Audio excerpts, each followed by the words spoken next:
हाँ, आज की वीडियो में हम डाइजेशन ऑफ लिपिड के बारे में आपसे चर्चा करना चाहेंगे। जैसा कि आप पिछले वीडियोज में देखे हैं, डाइजेशन ऑफ कार्बोहाइड्रेट हो गया है, उसका मेटाबॉलिज्म भी हो गया है, प्रोटीन का डाइजेशन और प्रोटीन का मेटाबॉलिज्म हो चुका है। अब आज की वीडियो में हम आपको डाइजेशन ऑफ लिपिड के बारे में चर्चा करना चाहेंगे। तो आइए देखते हैं, जब हम फूड में लिपिड को लेते हैं तो इसका डाइजेशन कैसे हमारे शरीर में होता है और इसका डाइजेशन कहाँ से शुरू होता है, कहाँ कंप्लीट होता है, ये तमाम बातें हम आज की वीडियो में आपके साथ चर्चा करना चाहेंगे। तो आइए देखते हैं डाइजेशन ऑफ लिपिड। ये डाइजेशन ऑफ लिपिड, जैसा कि आप जानते हैं कि भोजन में मुख्य रूप से कार्बोहाइड्रेट, प्रोटीन और लिपिड की चीज़ें हम लेते हैं। उसमें और भी बहुत सारे विटामिन, न्यूट्रिएंट्स होते हैं, लेकिन जो मुख्य फैक्टर हैं ये तीन माने जाते हैं: कार्बोहाइड्रेट, प्रोटीन और लिपिड। तो कार्बोहाइड्रेट और प्रोटीन का डाइजेशन तो आपने देख लिया है। अब हम आज डाइजेशन ऑफ लिपिड के बारे में आपके साथ चर्चा करेंगे। तो देखिए, जब आप फूड इंटेक करते हैं तो सबसे पहले उस फूड पार्टिकल्स को आप माउथ में रखते हैं, माने बॉडी के किस एरिया में रखते हैं, तो माउथ में रखते हैं।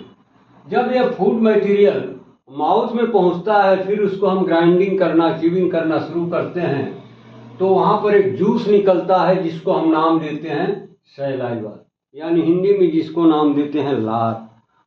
जैसा कि आपको पता है कि माउथ में सैलिवरी ग्लैंड्स पाई जाती हैं जो 3 ग्रुप में होती हैं। उनका मुख्य काम क्या है? सैलाइवा का फॉर्मेशन और सैलाइवा का सिक्रीशन। तो उस सैलाइवा में क्या कुछ ऐसा पाया जाता है जो लिपिड के डाइजेशन में हेल्पफुल हो सके या उसकी कुछ उपयोगिता हो। तो हम आपको बताना चाहेंगे कि उस सैलाइवा मिश्रित भोजन में एक एंजाइम निकलता है जिसको हम नाम देते हैं लिंगुअल लाइपेज। क्यों नाम दिया गया? लिंगुला मतलब होता है टंग रिलेटेड टर्म है, लिंगुला से मतलब जीभ से मतलब, और लाइपेज का मतलब वह एंजाइम जो लिपिड को ब्रेक डाउन में ले जाए। तो जब हम फूड मटेरियल मुख में पहुंचा देते हैं और उसकी च्यूइंग करना शुरू करते हैं, ग्राइंडिंग करना शुरू करते हैं, तो हमारे माउथ में ये सैलाइवा का सिक्रीशन होता है और उसके साथ वो फूड मटेरियल के साथ मिक्सअप हो जाता है। उसी सैलाइवा में एक एंजाइम मिलता है जिसका नाम है लाइपेज, मतलब लिपिड को ब्रेक डाउन में ले जाने वाला एंजाइम। क्योंकि वह टंग से रिलेटेड होता है, इसलिए इसको नाम दे दिया गया लिंगुअल लाइपेज। ये लाइपेज करता क्या है, या ये एंजाइम करता क्या है? ये ट्राइग्लिसराइड्स को तोड़ता है। ट्राइग्लिसराइड क्या है? इसका सबस्ट्रेट है। ट्राइग्लिसराइड होता क्या है जिसको ब्रेक डाउन में ले जाता है? तो ट्राइग्लिसराइड के बारे में हम बताना चाहेंगे कि हमारे शरीर में एक सामान्य रूप से पाया जाने वाला वसा है जो हमारे शरीर के लिए एनर्जी का एक बहुत ही मुख्य स्रोत माना जाता है। लेकिन दिक्कत यह है कि इसका एक नॉर्मल रेंज माना गया।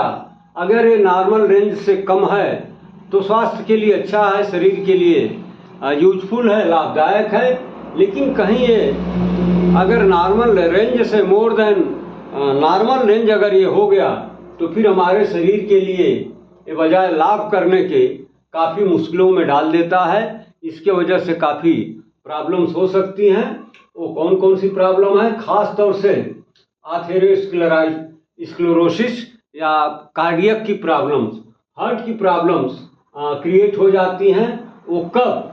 जब ये 150 यानी 150 mg/dl के लेवल से अगर इसका लेवल हमारे ब्लड में कम है तो बहुत अच्छा, हमारे लिए स्वास्थ्यवर्धक है, एनर्जी का मुख्य स्रोत है।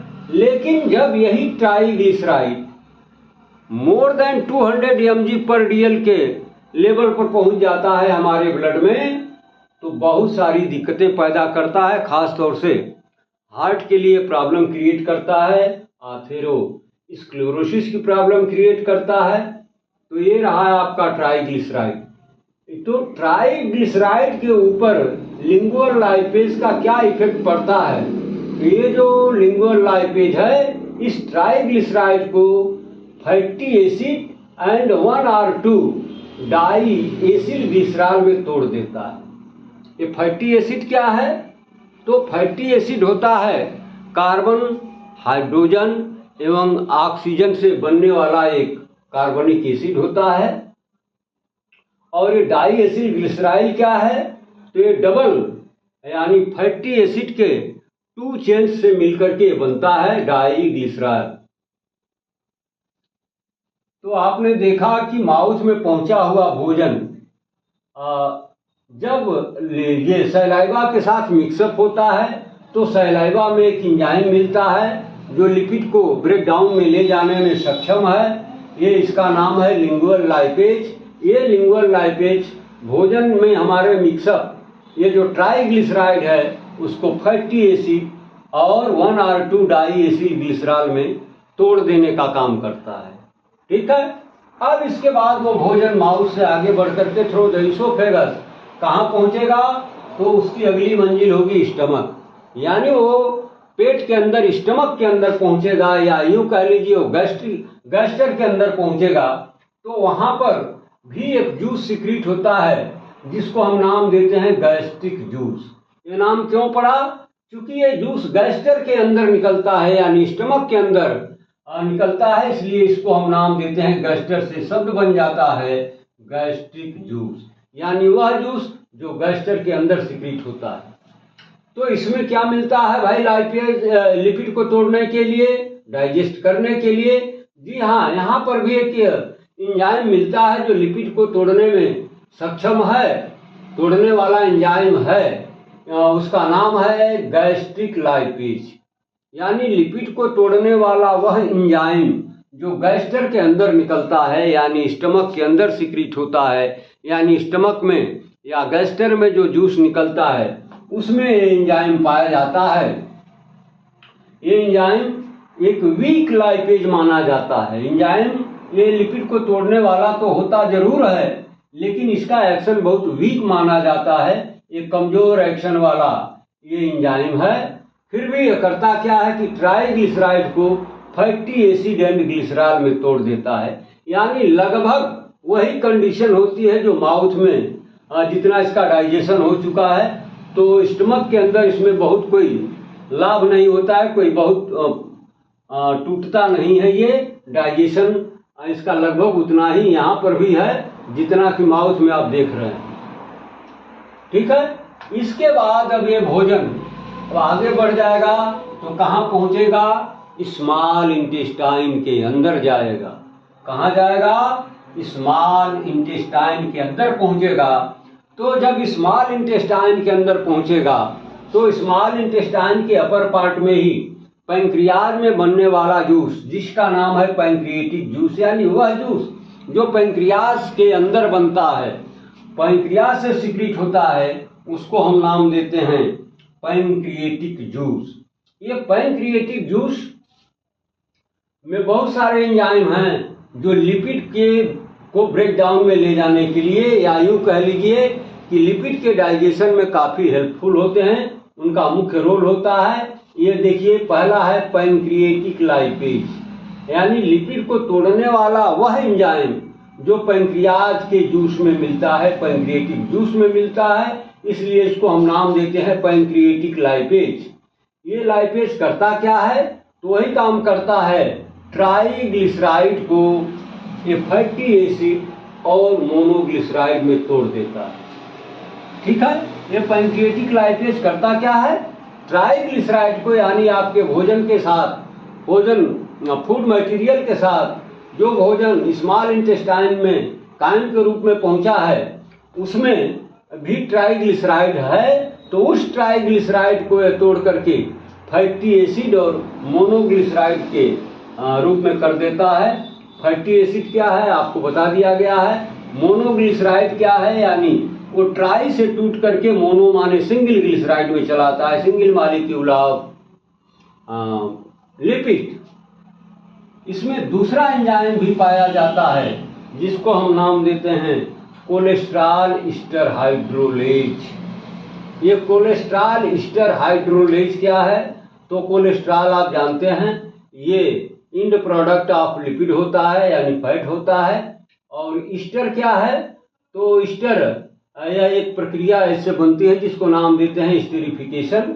उस प्रक्रिया में होता क्या है, it is a compound formed from one alcohol and one acid by removal of water. तो ये रहा कोलेस्ट्रॉल ईस्टर को तोड़ने वाला एंजाइम जिसका नाम है कोलेस्ट्रॉल ईस्टर हाइड्रोलेज, माने कोलेस्ट्रॉल ईस्टर को ये तोड़ देता है। किसमें तोड़ता है, किसको तोड़ता है, कोलेस्ट्रॉल ईस्टर को। ये एंजाइम जिसका नाम कोलेस्ट्रॉल ईस्टर हाइड्रोलेज है, ये कोलेस्ट्रॉल ईस्टर को तोड़ देता है किसमें, फिर वही fatty acid and free cholesterol में। ये फ्री कोलेस्ट्रॉल क्या है, फैटी एसिड तो आप जान गए हैं, फ्री कोलेस्ट्रॉल क्या है, तो फ्री कोलेस्ट्रॉल जो है वह कार्बनिक यौगिकों का एक वर्ग है जो लिपिड और वसा का एक महत्वपूर्ण घटक माना जाता है। तो इस तरह से आपने देखा कि ये एंजाइम जिसका नाम कोलेस्ट्रॉल ईस्टर हाइड्रोलेज है, जो पैंक्रियाटिक जूस में ही दूसरे नंबर का एंजाइम है, ये कोलेस्ट्रॉल ईस्टर को तोड़ देता है फैटी एसिड में और फ्री कोलेस्ट्रॉल में। ठीक है, अब इसके बाद इसमें एक तीसरा एंजाइम भी पाया जाता है जिसका नाम है फास्फोलाइपेज ए। ये फास्फोलाइपेज ए क्या है, तो ये फास्फोलिपिड को तोड़ने वाला एक एंजाइम है जो पैंक्रियाज के जूस में मिलता है। ये फास्फोलाइपेज ए जो है किसको तोड़ता है, फास्फोलिपिड को तोड़ देता है लाइसोफास्फोलिपिड में।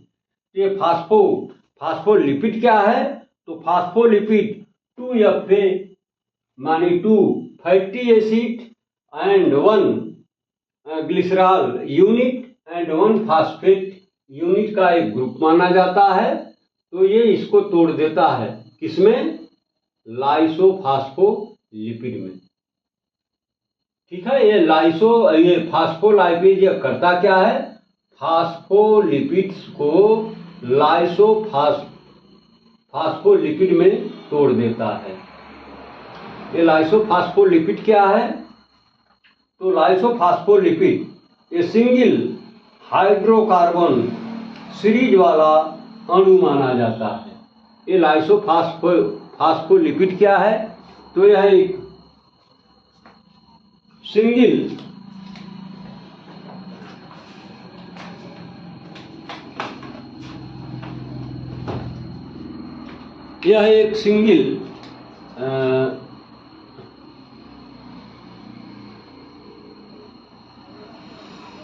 फास्फोलिपिड, ये सिंगल कार्बो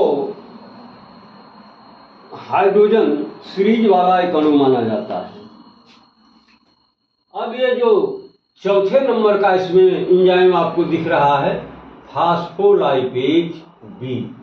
ये फास्फोलाइपेज क्या है, माने वही लाइपेज माने वही लिपिड को तोड़ने वाला एंजाइम जो फास्फो यानी वही सिंगल चेन ऑफ कार्बो हाइड्रोजन के सीरीज वाला एक अणु है, तो इसके तोड़ता है किसमें, लाइसोफास्फोलिपिड में। और ये जो फास्फोलाइपेज बी है इसी लाइसोफास्फोलिपिड को वो इसका सबस्ट्रेट बन जाता है और इसको ये तोड़ देता है किसमें, phosphoryl choline and free fatty acid. ये फास्फोरिल कोलिन में तोड़ देता है। तो भाई फास्फोरिल कोलिन क्या है, तो यह एक केमिकल है जो प्राकृतिक रूप से शरीर के लगभग प्रत्येक सेल में पाया जाता है, जो इसेंशियल न्यूट्रिएंट का काम करता स्रोत माना जाता है और ये फूड मटेरियल में भी पाया जाता है। फास्फोलाइपेज बी ये क्या है, तो यह इसको तोड़ने वाला एक एंजाइम है जो लाइसोफास्फोलिपिड को किसमें तोड़ देता है? फास्फोरिल कोलिन। फास्फोरिल कोलिन क्या है? तो यह एक प्राकृतिक रूप से पाया जाने वाला केमिकल है जो शरीर की लगभग प्रत्येक सेल में पाया जाता है। यह शरीर के लिए एक इसेंशियल न्यूट्रिएंट का स्रोत माना जाता है और इसकी उपस्थिति फूड मटेरियल में भी होती है। और किसमें तोड़ देता है? Free fatty acid. Free fatty acid क्या है? तो यह कार्बनिक यौगिकों का एक वर्ग है जो लिपिड और वसा का महत्वपूर्ण घटक माना जाता है। अब आइए, ये ऊपर वाला पार्ट निकल चुका इंटेस्टाइन का। अब हम इंटेस्टाइन के और आगे वाले पोर्शन में जब जाते हैं तो वहां पर भी सक्कस एंटेरिकस नाम का एक जूस मिलता है। ये सक्कस एंटेरिकस क्या है? सक्कस का मतलब सिक्रीशन, इंटेरिकस का मतलब स्मॉल इंटेस्टाइन के अंदर निकलने वाला जूस या सिक्रीशन, उसी को नाम देते हैं सक्कस इंटेरिकस। ये क्या है? तो इंटेस्टाइनल लाइपेज। इस जूस में भी एक एंजाइम मिलता है जो लिपिड को तोड़ने का काम करता है और चूंकि ये इंटेस्टाइन के अंदर निकलता है इसलिए इसका नाम हम इंटेस्टाइनल लाइपेज के नाम से जानते हैं। ये इंटेस्टाइनल लाइपेज करता क्या है? तो ट्राइग्लिसराइड को फैटी एसिड और ग्लिसरॉल में तोड़ने का काम करता है। इसका एक्शन भी बहुत वीक माना जाता है। तो आप यहाँ पर देखेंगे कि जो ट्राइग्लिसराइड का एंड प्रोडक्ट है प्रायः वही यहाँ पर भी दिख रहा है, जो ऊपर इतना डाइजेस्ट होकर के इतना टूट चुका था, ट्राइग्लिसराइड या फैटी एसिड और ग्लिसरॉल। तो इस तरीके से आपने देखा कि लिपिड के डाइजेशन के लिए बहुत सारे एंजाइम्स हमारे शरीर में बनते हैं। जब हम फूड मटेरियल को माउथ में पहुंचा देते हैं और उसको कटिंग, ग्राइंडिंग और चीविंग की प्रक्रिया में पहुंचा देते हैं तो उस समय माउथ के अंदर एक जूस सीक्रेट होता है जिसका नाम है सैलाइवा। उस सैलाइवा में लिपिड को तोड़ने के लिए एक एंजाइम मिलता है जिसका नाम है लिंगुअल लाइपेज। और ये लिंगुअल लाइपेज करता क्या है? ट्राइग्लिसराइड को fatty acid and 1 or 2 diacyl glycerol में तोड़ देता है। और अब इसके बाद भोजन जो है इसोफेगस के द्वारा ये फूड मटेरियल कहाँ पहुँचता है? स्टमक के अंदर पहुँचता है। तो स्टमक के अंदर भी एक जूस निकलता है जिसको हम नाम देते हैं गैस्ट्रिक जूस। इस गैस्ट्रिक जूस में भी लिपिड को तोड़ने के लिए एक एंजाइम पाया जाता है जिसका नाम है गैस्ट्रिक लाइपेज। लेकिन ये लाइपेज का जो एक्शन है बहुत वीक माना जाता है। स्टमक में लिपिड के डाइजेशन में कोई बहुत फर्क नहीं होता है, लगभग उतना ही स्टेज तक ब्रेक डाउन होता है जितना माउथ में हो चुका था। तो ये जो गैस्ट्रिक लाइपेज है ये भी ट्राइग्लिसराइड को फैटी एसिड और ग्लिसरॉल में ही तोड़ता है। तो लगभग इतना डाइजेशन तो माउथ में ही हो चुका था। तो यानी यहाँ पर इसके डाइजेशन में ये गैस्ट्रिक लाइपेज कोई बहुत अंतर नहीं पैदा कर पाता है क्योंकि इसका एक्शन जो है बहुत कमजोर माना जाता है। इसको हम वीक एंजाइम मानते हैं। अब आइए, ये फूड मटेरियल अब स्टमक से चल करके कहाँ पहुँचा? स्मॉल इंटेस्टाइन के अंदर पहुँचा। तो स्मॉल इंटेस्टाइन के अपर पार्ट में पैंक्रियास से चल करके एक जूस आता है जिसको हम नाम देते हैं पैंक्रिएटिक जूस, यानी वह जूस जो पैंक्रियाज के द्वारा सीक्रेट किया गया। इसमें बहुत सारे एंजाइम्स की लिस्ट यहाँ पर दिख रही है। ये सारे के सारे लिपिड को तोड़ने वाले एंजाइम हैं और इनका सबस्ट्रेट भिन्न होता है और ये ट्राइग्लिसराइड को भी अपने अपने तरीके से एंड प्रोडक्ट तक पहुँचा देते हैं। तो इसमें पहला जो एंजाइम है वो है पैंक्रिएटिक लाइपेज, यानी वह एंजाइम जो पैंक्रियाज के द्वारा सीक्रेट किया जाता है। तो ये पैंक्रिएटिक लाइपेज ट्राइग्लिसराइड को फैटी एसिड और मोनोग्लिसराइड में तोड़ देता है, ब्रेकडाउन में ले जाता है। दूसरा है कोलेस्ट्रॉल ईस्टर हाइड्रोलेज। ये कोलेस्ट्रॉल ईस्टर को fatty acid and free cholesterol में तोड़ देता है।